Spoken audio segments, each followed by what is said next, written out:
সুপ্রিয় শিক্ষার্থীবৃন্দ, পদার্থবিজ্ঞান বিভাগ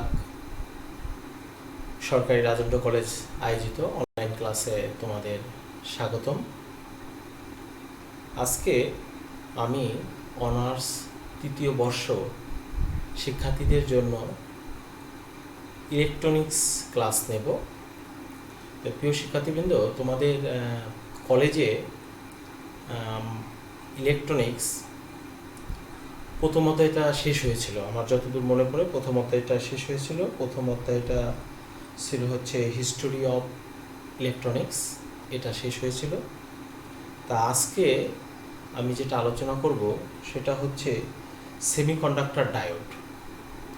এই সেমিকন্ডাক্টর ডায়োড নিয়ে আমি তোমাদের সাথে কথা বলবো। আর সিলেবাসে আছে হচ্ছে PN junction, forward bias and reverse bias, IV characteristics, diode curve, diode equation, germanium silicon diodes ইত্যাদি এগুলো আছে। তো আজকে আমরা এর কিছু অংশ নিয়ে আমরা আলোচনা করব। তাই শুরুতেই আমি বলে নিচ্ছি যে আমি তোমাদের সঙ্গে আছি দিলীপ কুমার ভৌমিক, সহকারী অধ্যাপক, পদার্থবিজ্ঞান বিভাগ, সরকারি রাজেন্দ্র কলেজ ফরিদপুর। তো অনার্সের জন্য এটাই হচ্ছে আজকে প্রথম ক্লাস, তোমাদের সাথে আজকে প্রথম ক্লাস। তা আমরা এই দুর্যোগপূর্ণ মুহূর্তের দুর্যোগপূর্ণ সময়ে আমরা এই অনলাইন ক্লাস চালানোর চেষ্টা করব পদার্থবিজ্ঞান বিভাগ হতে। তোমরা আশা করি সঙ্গেই থাকবে। আর আজকে আমি রেকর্ডিং ক্লাসটা তোমাদের দিলাম, পরবর্তীতে আমি এটাকে লাইভ ক্লাস তোমাদের দেব, পরবর্তী ক্লাসগুলো দেওয়ার চেষ্টা করব। তাই যাই হোক, আমি শুরু করি। তাই প্রথমে আমাদের অধ্যায়ের নাম হচ্ছে সেমিকন্ডাক্টর ডায়োডস। এই সেমিকন্ডাক্টর ডায়োড আলোচনার পূর্বে আমাদের যেটা জানতে হবে সেমিকন্ডাক্টর কি। এই সেমিকন্ডাক্টর যখন আমরা আলোচনা করব তখন আমাদের আস্তে আস্তে ধারাবাহিকভাবে অনেকগুলো বিষয় আমাদের চলে আসবে। আমাদের এই সেমিকন্ডাক্টর ডায়োড আলোচনা করতে গেলে অনেকগুলো বিষয় আমাদের চলে আসবে। তাই আমরা জানি যে বোরের তত্ত্ব অনুযায়ী আমরা জানি যে পরমাণুর ইলেকট্রনগুলো তার নির্দিষ্ট কক্ষপথে সাজানো থাকে। পরমাণুর ইলেকট্রনগুলো তার নির্দিষ্ট কক্ষপথে সাজানো থাকে। আর নির্দিষ্ট কক্ষপথে ইলেকট্রনগুলো থেকে নির্দিষ্ট শক্তিস্তর থেকে তারা কী করে, নিউক্লিয়াসকে আবর্তন করে। তাই আমরা যদি একটি সিলিকন পরমাণুর কথা চিন্তা করি, যে একটা সিলিকন পরমাণু, আমরা জানি সিলিকনের ইলেকট্রন সংখ্যা হচ্ছে 14। সিলিকনের ইলেকট্রন সংখ্যা যদি 14 হয়, তাহলে আমরা এটাও জানি যে তার যে অ্যাটমিক স্ট্রাকচারটা সেটা হচ্ছে তার প্রথম কক্ষপথে তার ইলেকট্রন থাকে হচ্ছে তোমার 2টি, তারপরের কক্ষপথে থাকে হলো 8টি। তাহলে 2টি, 8টি, 10টি, আর সর্ববহিস্থ কক্ষপথে থাকে হচ্ছে 4টি। তাহলে এই হলো কয়টি? 14টি। তাহলে আমরা সিলিকনের যে অ্যাটমিক স্ট্রাকচার, এটা থেকে আমরা দেখতে পেলাম যে এর সর্ববহিস্থ কক্ষে ইলেকট্রন সংখ্যা হলো, সর্ববহিস্থ কক্ষে ইলেকট্রন সংখ্যা হচ্ছে কত? 4। তাই এটা যদি অ্যাটমিক স্ট্রাকচার দিয়ে আমরা যদি দেখি, তাহলে আমরা এভাবে দেখব যে তার ইলেকট্রন স্ট্রাকচারটা কত।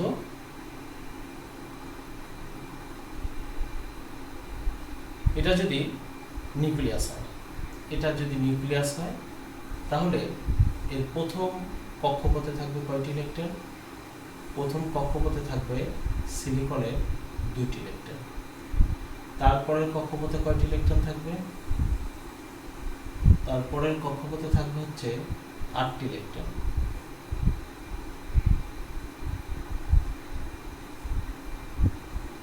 তারপরের কক্ষপথে থাকবে 8টি ইলেকট্রন। আর সর্ববহিস্থ কক্ষপথে থাকবে হচ্ছে 4টি ইলেকট্রন। তাহলে এটা কিন্তু সিলিকন এর অ্যাটমিক স্ট্রাকচার। এটা হলো কি সিলিকনের অ্যাটমিক স্ট্রাকচার। যে এই সিলিকনের অ্যাটমিক স্ট্রাকচার থেকে আমরা দেখতে পেলাম যে তার প্রথম যে কক্ষপথ সেখানে দুইটি ইলেকট্রন, তার দ্বিতীয় কক্ষপথে 1টি 2টি 3টি 4টি 5টি 6টি 7টি 8টি ইলেকট্রন, আর সর্ববহিস্থ কক্ষপথে তার ইলেকট্রন সংখ্যা হচ্ছে 4টি। তাহলে দেখা যাচ্ছে শিক্ষার্থী বন্ধুরা যে তার সর্ববহিস্থ কক্ষপথে ইলেকট্রন সংখ্যা হচ্ছে কয়টি? 4টি। তাহলে এই 4টি ইলেকট্রনকে আমরা যোজ্যতা ইলেকট্রন বলবো। এই 4টি ইলেকট্রনকে আমরা কি বলবো? যোজ্যতা ইলেকট্রন বলবো। এই সর্ববহিস্থ কক্ষপথের ইলেকট্রন দ্বারা নির্ধারিত হয় যে পদার্থটি কেমন, তার পদার্থটির নেচারটা কেমন। এখন এই যে প্রত্যেকটি কক্ষপথে এই যে ইলেকট্রন অবস্থান করছে, তাহলে প্রত্যেকটি কক্ষপথের একটি শক্তি আছে, নির্দিষ্ট শক্তি আছে। তাই এই শক্তিগুলো আমরা দেখব যে এই শক্তিগুলো কেমন হয়।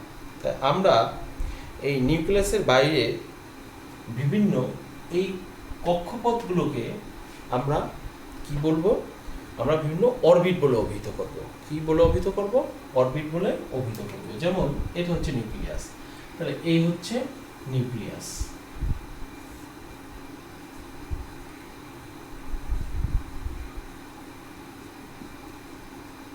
এ হচ্ছে কি? নিউক্লিয়াস।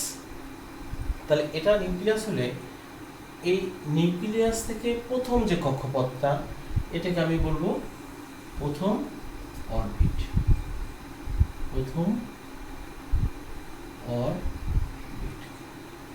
এটাকে বলবো হচ্ছে দ্বিতীয় অরবিট।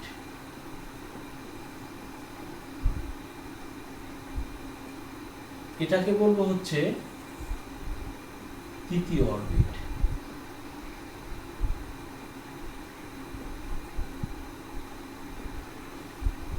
তাহলে তোমরা দেখলে যে নিউক্লিয়াসের বাইরের কক্ষপথগুলোকে আমরা প্রথম অরবিট, দ্বিতীয় অরবিট এবং তৃতীয় অরবিট নামে অভিহিত করেছি। যে প্রথম অরবিট, দ্বিতীয় অরবিট এবং তৃতীয় অরবিট নিয়ে নামে আমরা অভিহিত করেছি। এখন আমরা এটাও তোমাদেরকে বলেছি যে এই পরমাণুর সর্ববহিস্থ কক্ষপথে, এই সর্ববহিস্থ কক্ষপথের ইলেকট্রন দ্বারা নির্ধারিত হয় যে এই পরমাণুর নেচারটা কেমন। যেমন এখানে সর্ববহিস্থ কক্ষপথে কয়টি ইলেকট্রন আছে? সর্ববহিস্থ কক্ষপথে কয়টি ইলেকট্রন আছে? 4টি ইলেকট্রন আছে। তাহলে সর্ববহিস্থ কক্ষপথে যদি 4টি ইলেকট্রন থেকে থাকে, তাহলে এই পদার্থটা অবশ্যই সেমিকন্ডাক্টর। তাহলে এই সিলিকনটা কি? সিলিকনটা হচ্ছে অর্ধ পরিবাহী পদার্থ। এবার আমি আলোচনা করব হচ্ছে বিচ্ছিন্ন পরমাণুর শক্তিস্তর। বিচ্ছিন্ন পরমাণুর শক্তিস্তর নিয়ে আমি কথা বলবো। যে আমরা যদি একটি একক বিচ্ছিন্ন পরমাণুর কথা চিন্তা করি, আমরা যদি একটি একক বিচ্ছিন্ন পরমাণুর কথা চিন্তা করি, তাহলে দেখব যে এই একক বিচ্ছিন্ন পরমাণু ইলেকট্রনগুলো অন্য পরমাণুর ইলেকট্রন দ্বারা প্রভাবিত হবে না। এই শক্তিস্তরগুলো হবে স্বতন্ত্র। এই শক্তিস্তরকে আমরা একটি রেখাচিত্রের মাধ্যমে প্রকাশ করতে পারি। যে রেখাচিত্রগুলোর প্রত্যেকটির দৈর্ঘ্য একই রকম। এই রেখাচিত্রের ওয়াই অক্ষ বরাবর শক্তি নির্দেশ করবে এবং এক্স অক্ষ বরাবর এটি কোনো তাৎপর্য বহন করবে না। তাহলে ওয়াই অক্ষ বরাবর শক্তি নির্দেশ করলেও এক্স অক্ষ বরাবর এর কোনো তাৎপর্য বহন করবে না। দেখা যাক এই শক্তি স্তরগুলো কেমন হয় সেটা আমরা একটু দেখব।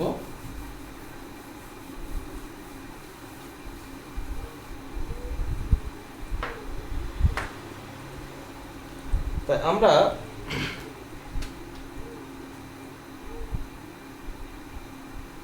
এটা যদি নিউক্লিয়াস হয়, এটি কি নিউক্লিয়াস।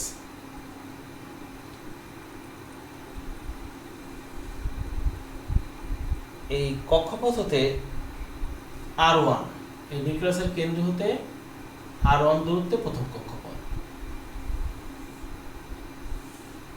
R2 দূরত্বে দ্বিতীয় কক্ষপথ, R3 দূরত্বে তৃতীয় কক্ষপথ। এইভাবে যদি আমরা বিবেচনা করি তাহলে আমরা এটাকে কিভাবে দেখাতে পারি? এই শক্তি স্তরগুলো আমরা দেখাতে পারি, এটি নিউক্লিয়াস, তাহলে এটাকে যদি ভিত্তি ধরি তাহলে এটা ভিত্তি, তারপর আরো দূরত্ব আছে কত?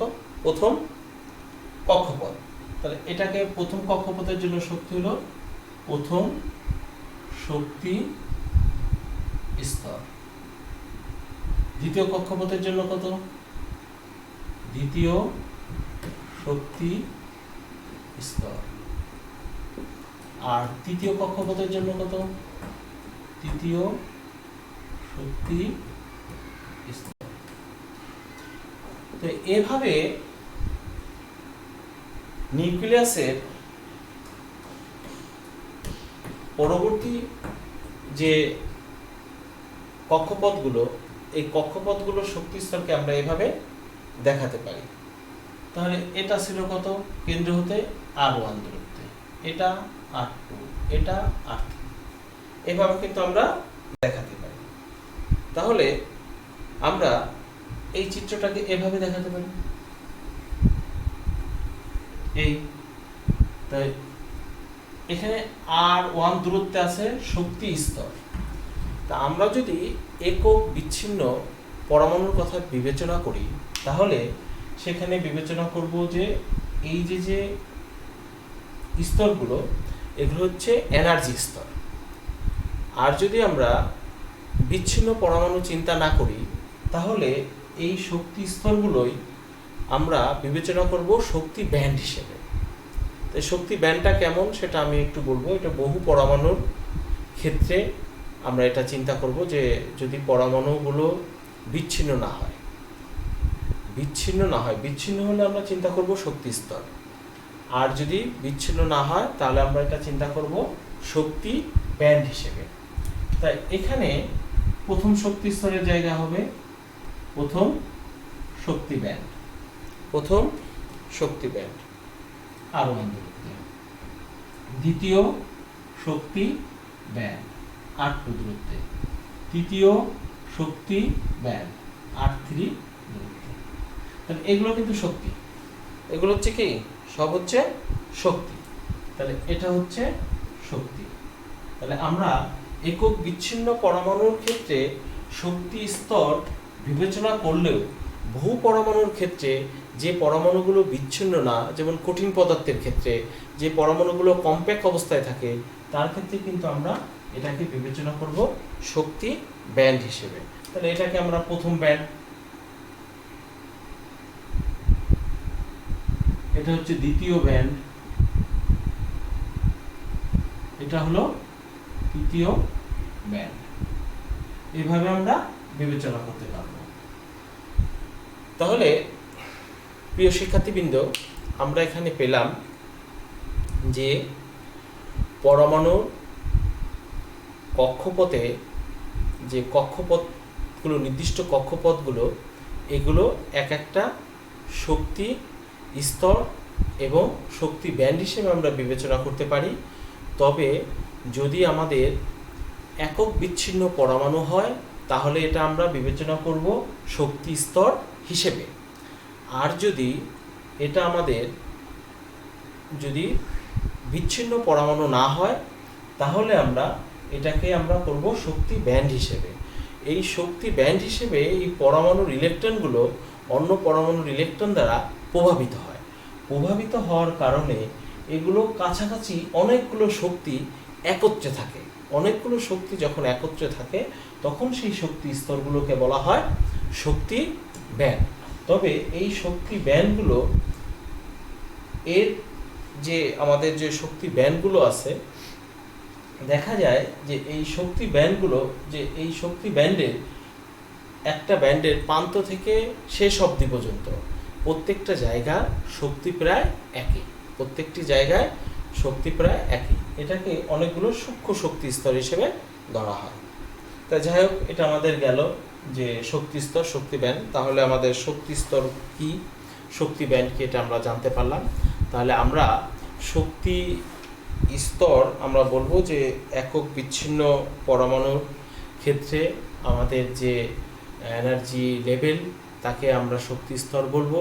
আর যদি একক বিচ্ছিন্ন পরমাণু না হয় তাহলে যে শক্তিগুলো থাকবে, যে শক্তি বিবেচনা করব, সেই শক্তিকে আমরা শক্তি ব্যান্ড হিসেবে বিবেচনা করব। তাই এবার আমরা গুরুত্বপূর্ণ দুটি ব্যান্ডে আলোচনায় আসবো, সেটা হলো যোজনী ব্যান্ড ও পরিবাহী ব্যান্ড। যোজনী ব্যান্ড এবং পরিবাহী ব্যান্ড। এখানে পরমাণুর যে ইলেকট্রনগুলো নিম্ন স্তর থেকে সজ্জিত হতে হতে উচ্চ স্তরে যাবে। আমরা পরমাণুর সর্ববহিস্থ কক্ষের ইলেকট্রনকে আমরা বলবো যোজ্যতা ইলেকট্রন। সর্ববহিস্থ কক্ষের ইলেকট্রনকে কি বলবো? যোজ্যতা ইলেকট্রন। আমরা যদি এখানে একটা ডায়াগ্রাম নেই, একটা লেখচিত্র যদি আমরা নিই, তাহলে আমরা কি দেখতে পাই? আমরা এখানে নিলাম শক্তি ব্যান্ড,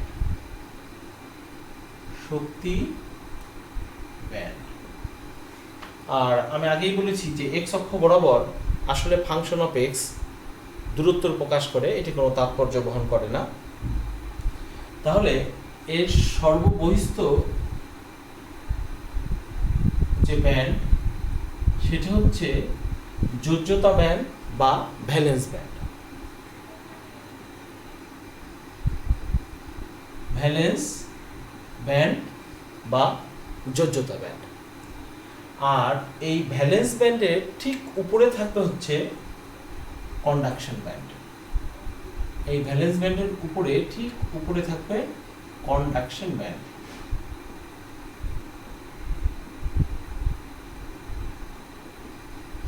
ভ্যালেন্স ব্যান্ড হচ্ছে যোজ্যতা স্তর, কন্ডাকশন ব্যান্ড হচ্ছে পরিবাহী স্তর। তাই ভ্যালেন্স ব্যান্ড থেকে ইলেকট্রনগুলো যতক্ষণ পর্যন্ত কন্ডাকশন ব্যান্ডে না যাবে ততক্ষণ পর্যন্ত কিন্তু পদার্থ তার পরিবাহী ধর্ম অর্জন করতে পারবে না। তাহলে এই ভ্যালেন্স ব্যান্ড এবং কন্ডাকশন ব্যান্ডের মাঝে একটি গ্যাপ আছে। এই গ্যাপের নাম হচ্ছে ফরবিডেন এনার্জি গ্যাপ বা নিষিদ্ধ অঞ্চল। ফরবিডেন এনার্জি গ্যাপ বা নিষিদ্ধ অঞ্চল। তাই এই নিষিদ্ধ অঞ্চলে এখানে কোনো ইলেকট্রন অবস্থান করতে পারে না। এই নিষিদ্ধ অঞ্চলে কি করতে পারে না? কোনো ইলেকট্রন অবস্থান করতে পারে না। তাই আমরা এই ব্যান্ড তত্ত্বের আলোকে এখন পরিবাহী, অর্ধপরিবাহী এবং অপরিবাহী এটা নিয়ে আলোচনা করব। পরিবাহী, অর্ধপরিবাহী এবং অপরিবাহী, এটা কি নিয়ে, কিসের মাধ্যমে আলোচনা করব? ব্যান্ড তত্ত্বের আলোকে। তাহলে আমাদের একটা প্রশ্ন আসতে পারে যে ব্যান্ড তত্ত্বের আলোকে পরিবাহী, অর্ধপরিবাহী এবং অপরিবাহী আলোচনা করো। তাহলে এরকম হতে পারে যে ব্যান্ড তত্ত্বের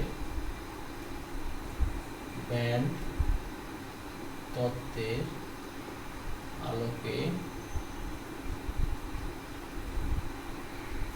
পরিবাহী,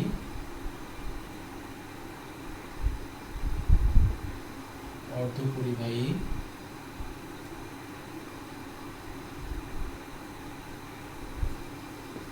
ও অপরিবাহী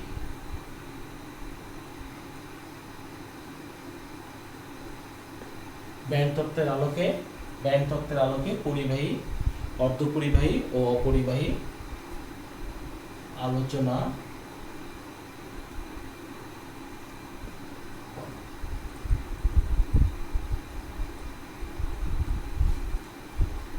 তাহলে শুরুতেই আমি বলেছিলাম যে ভ্যালেন্স ব্যান্ড হলো হচ্ছে সর্ববহিস্থ ব্যান্ড। এই ভ্যালেন্স ব্যান্ডে যে ইলেকট্রনগুলো অবস্থান করে সেটা হচ্ছে যোজ্যতা ইলেকট্রন। এই ভ্যালেন্স ব্যান্ডগুলো থেকে যখন ইলেকট্রনগুলো কন্ডাকশন ব্যান্ডে যাবে তখন পরিবাহী পদার্থটা পরিবাহী হবে। তো এখন যে পরিবাহী পদার্থ, এই ব্যান্ড তত্ত্বের আলোকে যদি আমরা পরিবাহীর কথা আলোচনা করি তাহলে কিরকম হবে? পরিবাহী।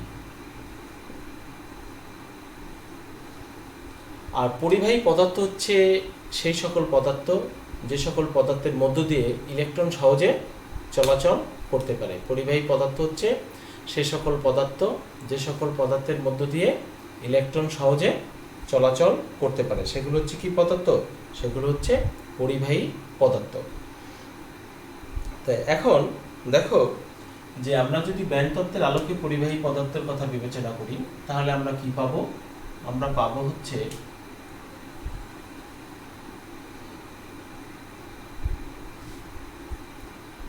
যে এই হলো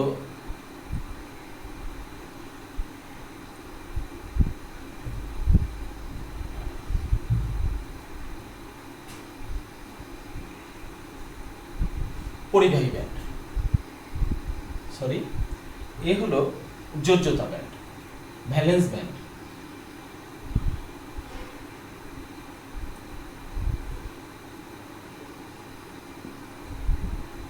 আর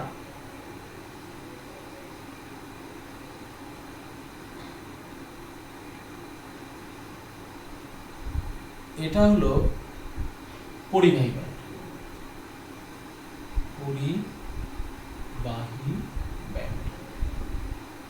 তাহলে দেখা যাচ্ছে যে ভ্যালেন্স ব্যান্ড এবং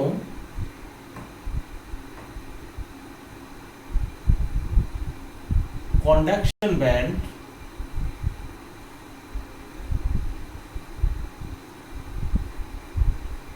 যোজ্যতা ব্যান্ড এবং কন্ডাকশন ব্যান্ড একে অপরের সাথে ওভারল্যাপিং করে আছে, একে অপরের সাথে ওভারল্যাপিং করে আছে।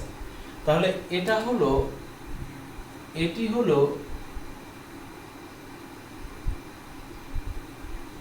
পরিবাহী ব্যান্ড, এটি হলো যোজ্যতা ব্যান্ড। এই পরিবাহী ব্যান্ড এবং যোজ্যতা ব্যান্ড একটি অপরটির মধ্যে কিভাবে আছে? ওভারল্যাপ করে আছে। ওভারল্যাপ করে থাকার কারণে এই যে এই জায়গায় ইজি সমান কত? 0।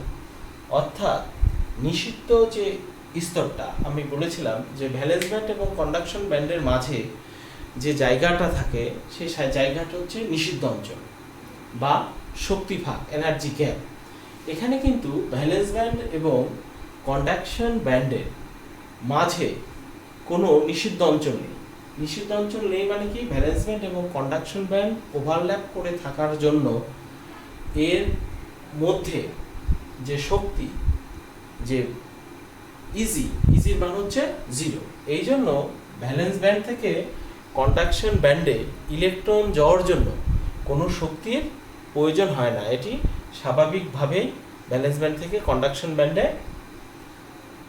ইলেকট্রন পরিবাহী হতে পারে, ভ্যালেন্স ব্যান্ড থেকে কন্ডাকশন ব্যান্ডে ইলেকট্রন পরিবাহী হতে পারে। তাই এই যে পরিবাহী পদার্থের আমরা পরিবাহী পদার্থর ক্ষেত্রে আমি দেখালাম যে তার ব্যান্ডটা কেমন হয়। এদিকে ওয়াই অক্ষ বরাবর কিন্তু শক্তি স্তর, ওয়াই অক্ষ বরাবর কি? শক্তি, ওয়াই অক্ষ বরাবর হচ্ছে শক্তি। এখানে আমরা দেখতে পেলাম যে পরিবাহী পদার্থের বেলায় ভ্যালেন্স ব্যান্ড এবং কন্ডাকশন ব্যান্ড এটা খুব কাছাকাছি থাকায় বা ওভারল্যাপ করে থাকার কারণে এদের মধ্যে এনার্জি গ্যাপ ইজি সমান সমান কত? 0।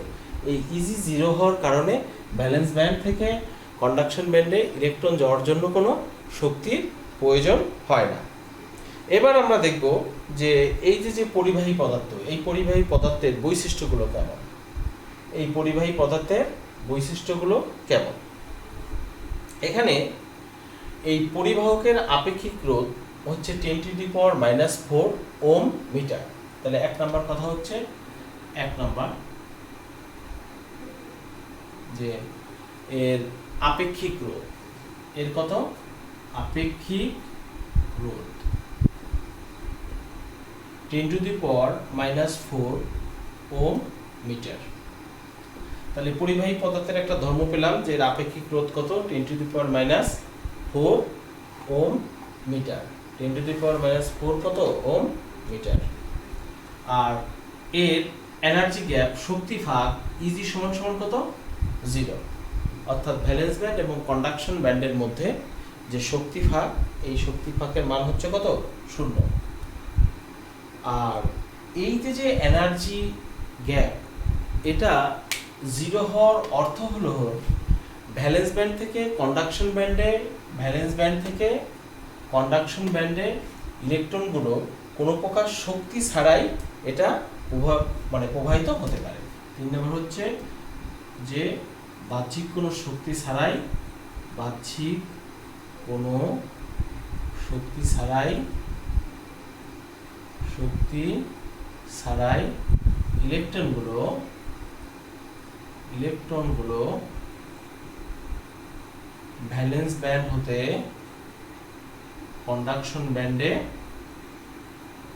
যেতে পারে।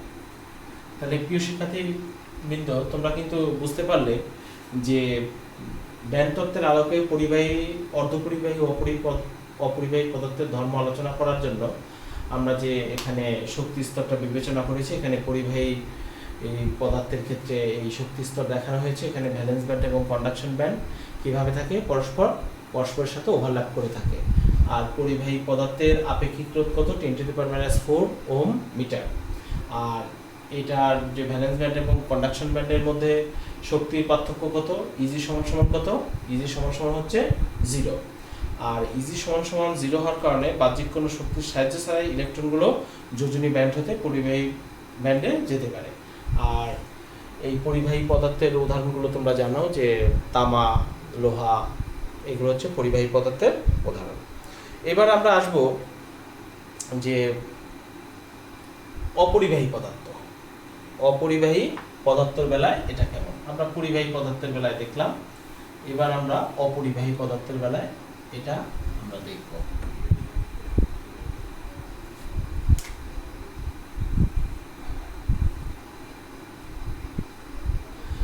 তাহলে অপরিবাহী পদার্থের ক্ষেত্রে এই শক্তি স্তরগুলো কেমন সেটা আমরা দেখব। তাই আমরা আবারও এখানে একটা ডায়াগ্রাম এঁকে নেব যে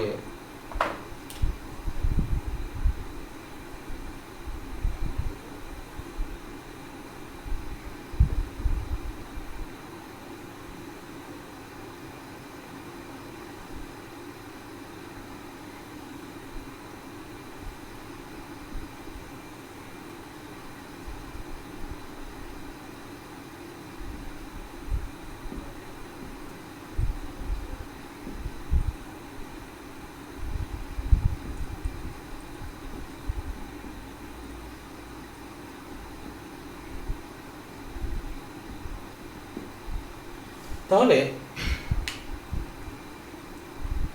এখানে অর্ধপরিবাহী পদার্থের শক্তি ব্যান্ড দেখানো হলো। এটা হচ্ছে যোজ্যতা স্তর, এটা হচ্ছে পরিবাহী স্তর। তা আমরা কিন্তু একটু আগে দেখেছি পরিবাহী পদার্থের বেলায় এই যোজ্যতা স্তর এবং পরিবাহী স্তর পরস্পরের সাথে ওভারল্যাপ করে আছে। এখানে কিন্তু সেই ওভারল্যাপ করার বিষয়টি কিন্তু নেই, এখানে ওভারল্যাপ করার বিষয়টি নেই। এখানে যোজ্য স্তর এবং পরিবাহী স্তরের মধ্যে একটি শক্তি গ্যাপ দেখা যাচ্ছে। এই শক্তি গ্যাপটা হচ্ছে, এর মান হচ্ছে, এই শক্তি গ্যাপের মান হচ্ছে 15 ইভি, ইলেকট্রন ভোল্ট। এটা ফরবিডেন এনার্জি গ্যাপ বা নিষিদ্ধ, ফরবিডেন এনার্জি গ্যাপ বা নিষিদ্ধ শক্তি স্তর। তাহলে এখানে আমরা নিষিদ্ধ ব্যান্ড বলবো, নিষিদ্ধ ব্যান্ড। তাহলে এখানে দেখা যাচ্ছে যে যোজ্যতা স্তর থেকে অপরিবাহী পদার্থের বেলায় যোজ্যতা স্তর থেকে পরিবাহী স্তরে এখানে ইলেকট্রন যেতে সেখানে একটা বড় শক্তিকে পার করে যেতে হবে, বড় শক্তিকে পার করে যেতে হবে। তবে এই অপরিবাহী পদার্থের ক্ষেত্রে যোজ্যতা স্তরগুলো ইলেকট্রন দ্বারা পূর্ণ থাকলেও পরিবাহী স্তরে কোনো ইলেকট্রন থাকে না, এই জন্য সে অপরিবাহী। তাহলে কেন সে অপরিবাহী? কারণ ভ্যালেন্স ব্যান্ডে তার কি আছে, ইলেকট্রনগুলো আছে। কিন্তু কোন ব্যান্ডে নেই? তার এই কন্ডাকশন ব্যান্ড বা পরিবাহী স্তর, এই পরিবাহী স্তরে তার কি নেই? ইলেকট্রন নেই।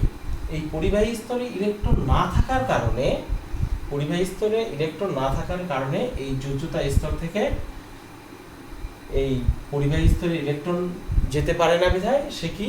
অপরিবাহী পদার্থ। আর অপরিবাহী পদার্থের এই ভ্যালেন্স ব্যান্ড এবং কন্ডাকশন ব্যান্ডের মধ্যে যে শক্তির পার্থক্য সেটা হচ্ছে 15 ইভি। তবে এবার আমরা একটু দেখব যে কক্ষ তাপমাত্রায় অর্থাৎ 25 ডিগ্রি সেন্টিগ্রেড তাপমাত্রায় এই ভ্যালেন্স ব্যান্ড থেকে কন্ডাকশন ব্যান্ডে ইলেকট্রন যদি যেতে চায় তাহলে তার কি পরিমাণ শক্তির প্রয়োজন হয়। তাহলে এটা আমরা বের করতে পারি কত? কে টি। কে হচ্ছে বোলসম্যান ধ্রুবক, টি হচ্ছে পরম তাপমাত্রা। কে এর মান হচ্ছে 1.38 গুণ 10 to the power -23 joule kelvin. তাহলে কে সমান সমান কত? কে সমান সমান 1.38 গুণ 10 to the power -23 joule per kelvin. আর টি হচ্ছে পরম তাপমাত্রা, টি হচ্ছে কত? 25 ডিগ্রি সেন্টিগ্রেড। তাহলে 25 ডিগ্রি সেন্টিগ্রেড যদি আমরা ক্যালভিনে করি তাহলে 25 যোগ 273 এত কেলভিন। তাহলে 25 যোগ 273 এটা আমরা যোগ করলে কত পাই? আমরা পাই হচ্ছে 298 কেলভিন। এখন এই কেটির মান যদি আমি বসিয়ে দেই 1.38 গুণ 10 টু দি পাওয়ার -23 গুণ হচ্ছে 298। তাহলে এখানে থাকে হচ্ছে কেলভিন কেলভিন কেটে যায় এত জুল থাকে। তো এটাকে যদি আমি ইলেকট্রন ভোল্টে প্রকাশ করতে চাই তাহলে 1.60 গুণ 10 টু দি পাওয়ার -19 দ্বারা ভাগ করব। তাহলে 1.38 গুণ 10 টু দি পাওয়ার -23 গুণ 298 ভাগ হচ্ছে কত? 1.602 গুণ হচ্ছে 10 টু দি পাওয়ার -19। এটা দ্বারা ভাগ করলে আসবে ইভি। তা এটাকে যদি সরলীকরণ করি তাহলে আমরা পাবো হচ্ছে 0.0258 ইভি। তাহলে প্রিয় শিক্ষার্থীবৃন্দ, তোমরা একটা জিনিস খেয়াল করেছো যে এই যে ভ্যালেন্স ব্যান্ড এবং কন্ডাকশন ব্যান্ড, এই দুইটির মাঝে একটি যে গ্যাপ, সেই গ্যাপটা আমরা বলবো এনার্জি গ্যাপ বা ফরবিডেন এনার্জি গ্যাপ। এই এনার্জি গ্যাপের মান হচ্ছে 15 ইভি, 15 ইলেকট্রন ভোল্ট। এই 15 ইলেকট্রন ভোল্ট হওয়ার কারণে এখানে যে কাজটা হয়েছে সেটা হলো কক্ষ তাপমাত্রায় ভ্যালেন্স ব্যান্ড থেকে কন্ডাকশন ব্যান্ডে ইলেকট্রনকে যেতে হলে, ভ্যালেন্স ব্যান্ড থেকে ইলেকট্রনকে যেতে হলে সেখানে যে 25 ডিগ্রি সেলসিয়াস তাপমাত্রায় যে শক্তিটা গেইন করতে হয় সেই শক্তির মান হচ্ছে 0.025 ইভি। তাহলে এত ইভি শক্তিকে পার করতে আমার টেম্পারেচার লাগতেছে 298 কেলভিন বা 25 ডিগ্রি সেন্টিগ্রেড। তাহলে এই 15 ইভি শক্তিকে পার করার জন্য তাহলে কত তাপমাত্রার প্রয়োজন? এই তাপমাত্রায় পদার্থ তার অস্তিত্বই হারাবে। এই জন্য এই অপরিবাহী পদার্থ, এই কারণেই সে অপরিবাহী। হ্যাঁ, এই কারণেই সে অপরিবাহী। সে এই অপরিবাহী পদার্থ ভ্যালেন্স ব্যান্ড থেকে সহজে ইলেকট্রনগুলো কন্ডাকশন ব্যান্ডে নেওয়া যায় না। ভ্যালেন্স ব্যান্ড থেকে ইলেকট্রনগুলো সহজে কন্ডাকশন ব্যান্ডে নেওয়া যায় না। এই ভ্যালেন্স ব্যান্ড থেকে ইলেকট্রন কন্ডাকশন ব্যান্ডে নিয়ে না যাওয়ার কারণে, ভ্যালেন্স ব্যান্ড থেকে কন্ডাকশন ব্যান্ডে ইলেকট্রন নিয়ে না যাওয়ার কারণে সে অপরিবাহী পদার্থ হিসেবেই থেকে থাকে। প্রিয় শিক্ষার্থীবৃন্দ, তোমরা এই চিত্রটা একটু খেয়াল করো।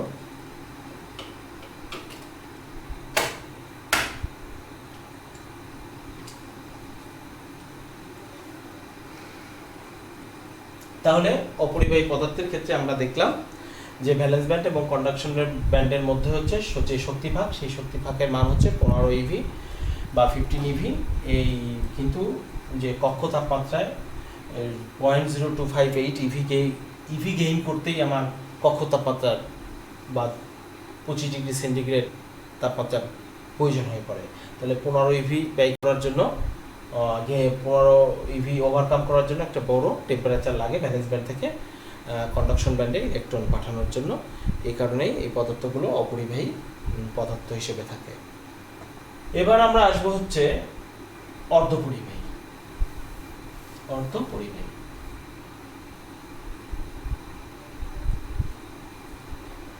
অর্ধপরিবাহী পদার্থ যেমন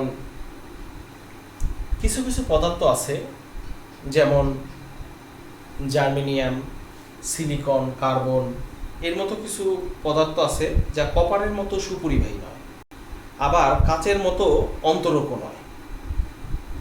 তাহলে আমরা এখানে পেলাম কি, যে কিছু কিছু পদার্থ আছে যেমন জার্মেনিয়াম, সিলিকন, কার্বন, এই সকল পদার্থগুলো পরিবাহী পদার্থ, যেমন কপার, এই কপারের মতো সুপরিবাহী না। আবার কাঁচ, কাগজ, এই যে অপরিবাহী পদার্থ, এই অপরিবাহী পদার্থের মতো নয়। তাহলে এই সকল পদার্থ হচ্ছে পরিবাহী এবং অপরিবাহীর মাঝামাঝি। এ সকল পদার্থ কি পরিবাহী এবং অপরিবাহীর মাঝামাঝি। তা অপরিবাহী পদার্থর ভ্যালেন্স ব্যান্ড সাধারণত অষ্টকপূর্ণ থাকে। আর এই যে অর্ধপরিবাহী পদার্থ, এই অর্ধপরিবাহী পদার্থ সাধারণত ভ্যালেন্স ব্যান্ডগুলো বা যোজ্যত স্তরে 4টি ইলেকট্রন থাকে। কয়টি ইলেকট্রন থাকে? 4টি ইলেকট্রন থাকে। এই 4টি ইলেকট্রন থাকার কারণে তার অষ্টকপূর্ণ করতে হলে আরও 4টি ইলেকট্রনের প্রয়োজন হয়ে পড়ে। তাহলে আমরা এখানে দেখছি যে যোজ্যতা স্তর এবং পরিবাহী স্তর, এই যোজ্যতা স্তর এবং পরিবাহী স্তরের এর মধ্যকার পার্থক্য হচ্ছে 1 ইভি, যেটা কিন্তু পরিবাহী পদার্থের বেলায় এই ইজির মান ছিল হচ্ছে 0, অর্ধপরিবাহী পদার্থের ক্ষেত্রে ছিল 15 ইভি এবং অপরিবাহী পদার্থের ক্ষেত্রে ছিল হচ্ছে 15 ইভি এবং অর্ধপরিবাহী পদার্থের বেলায় এর মান হচ্ছে 1 ইভি। তো এই 1 ইভি অতিক্রম করার জন্য অর্ধপরিবাহী পদার্থে যদি সামান্য তাপ প্রয়োগ করা যায়, তাহলে দেখা যায় যে সে শক্তি কিছু গেইন করে এবং ভ্যালেন্স ব্যান্ড থেকে সহজেই ইলেকট্রনগুলো পরিবাহী ব্যান্ডে পৌঁছাতে পারে এবং অর্ধপরিবাহী পদার্থগুলো এই জন্য কি হয়, মাঝামাঝি একটি পরিবাহীর মতো আচরণ করে, মাঝামাঝি পরিবাহীর মতো আচরণ করে। তাহলে ওই অর্ধপরিবাহী পদার্থের তাপমাত্রা বৃদ্ধির সাথে সাথে তার যোজ্যতা ইলেকট্রনগুলো কোথায় চলে যায়? কন্ডাকশন ব্যান্ডে চলে যায়। কন্ডাকশন ব্যান্ডে চলে যাওয়ার কারণে সেখানে সে পরিবাহীর মতো আচরণ করে। এবার আমরা আসবো অর্ধপরিবাহী পদার্থের বৈশিষ্ট্যগুলো কেমন। এই অর্ধপরিবাহী পদার্থের বৈশিষ্ট্যগুলো হচ্ছে যে এই অর্ধপরিবাহী পদার্থের আপেক্ষিক রোধ, এই আপেক্ষিক রোধ, অর্ধপরিবাহী পদার্থের আপেক্ষিক রোধ হলো কত? এটা হচ্ছে 10⁻⁴ হতে 0.5 ওহম মিটার। 2 নম্বর হচ্ছে এই অর্ধপরিবাহী পদার্থের বাইরের কক্ষপথে 4টি করে ইলেকট্রন থাকবে। বাইরের কক্ষপথে কয়টি ইলেকট্রন থাকবে? অর্ধপরিবাহী পদার্থে 4টি করে ইলেকট্রন থাকবে। তাহলে বাইরের কক্ষপথে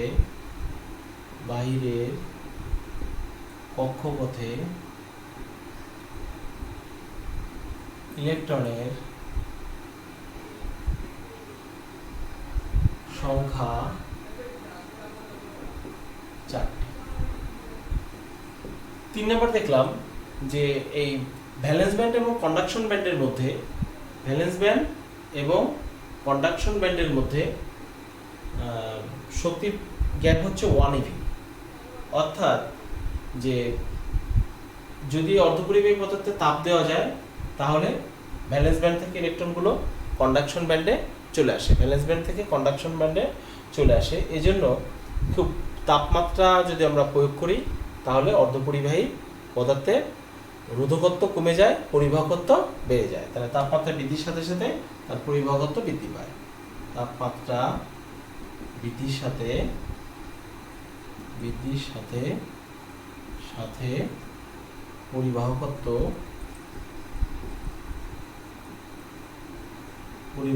বৃদ্ধি পায়। তাহলে প্রিয় শিক্ষার্থীবৃন্দ, তোমরা দেখতে পেলে যে আমরা ব্যান্ড তত্ত্বের আলোকে কিভাবে পরিবাহী, অর্ধপরিবাহী এবং অপরিবাহী পদার্থের নেচারটা ব্যাখ্যা করলাম। তাই তোমাদের যদি আসে যে ব্যান্ড তত্ত্বের আলোকে পরিবাহী, অর্ধপরিবাহী এবং অপরিবাহী পদার্থের ধর্মগুলো ব্যাখ্যা করো, তাহলে কিন্তু তোমাদের এভাবে চিত্র এঁকে তুলনামূলক বিশ্লেষণ করতে হবে। আর যদি আসে যে অর্ধপরিবাহী পদার্থের বৈশিষ্ট্যগুলো লেখো, তাহলে অর্ধপরিবাহী পদার্থের বৈশিষ্ট্যগুলো আমরা এখান থেকে দিয়ে দিতে পারি। যে অর্ধপরিবাহী পদার্থ হচ্ছে সেই সকল পদার্থ যার আপেক্ষিক রোধ 10⁻⁴ ওহম মিটার হতে 0.5 ওহম মিটার পর্যন্ত। আর বাইরের কক্ষপথে কয়টি ইলেকট্রন থাকে? বাইরের কক্ষপথে 4টি ইলেকট্রন থাকে। আর তাপমাত্রা বৃদ্ধির সাথে সাথে পরিবাহকত্ব বৃদ্ধি পায়। 4 নম্বর, অর্ধপরিবাহী পদার্থের আবার ভেজাল যোগ করলে এর পরিবাহীকত্ব বৃদ্ধি পায়। তাহলে 4 নম্বর আমরা একটু লিখি, ভেজাল যোগ করলে পরিবাহকত্ব বৃদ্ধি পায়।